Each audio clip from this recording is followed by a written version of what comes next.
When we do creative writing in Word, We need a dark background to protect our eyes.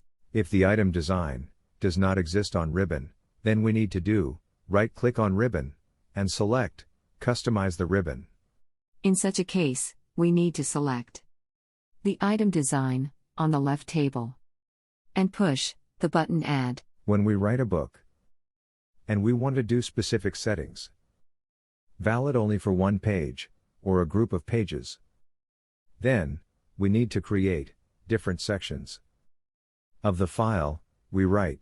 We obtain the paper size, A4, by selecting Layout and Size, and A4. If someone wants to use a printer to obtain the book, such a person may use Layout and Margins and Custom Margin in the first section.